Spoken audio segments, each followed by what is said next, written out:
Farmers అందరికీ నమస్కారం. ఈ వీడియోలో మనం ఈ ఫార్మర్ చేసిన బ్రూడింగ్ గురించి మాట్లాడుకుందాం.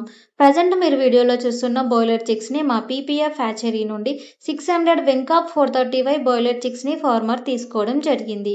వీడియోలో చూస్తున్నట్లయితే ఈ ఫార్మర్ బ్రూడింగ్ మెయింటెనెన్స్ సరిగా చేయడం లేదని చెప్పవచ్చు.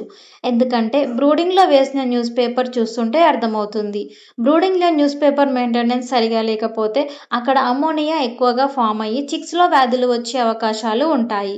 కాబట్టి న్యూస్ పేపర్‌ని డైలీ చేంజ్ చేస్తూ ఉండాలి. ఈ విధంగా న్యూస్ పేపర్‌ని బ్రూడింగ్‌లో 3-4 రోజులు కనీసం మెయింటైన్ చేయాలి. ఈ విధంగా చేయడం వల్ల చిక్స్ యాక్టివ్‌గా ఉంటాయి, హెల్తీగా కూడా ఉంటాయి.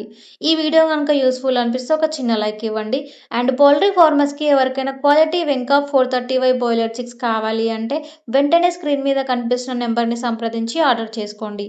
మా దగ్గర ఈ బ్రీడ్‌కి సంబంధించిన ఫీడ్, మెడిసిన్స్, వ్యాక్సిన్స్ కూడా అవైలబుల్‌గా ఉంటాయి. అలాగే పౌల్ట్రీ ఎక్విప్‌మెంట్స్ కూడా అవైలబుల్‌గా ఉంటాయి. మరి ఇంకా ఎందుకు ఆలస్యం? మీలో ఎవరికైనా కావాలి అనుకుంటే వెంటనే సంప్రదించి ఆర్డర్ చేసుకోండి. మరిన్ని ఇలాంటి పౌల్ట్రీ విషయాల గురించి తెలుసుకోవాలంటే మా PPF group of companies YouTube ఛానల్‌ని సబ్స్క్రైబ్ చేసుకోండి. Thank you for watching.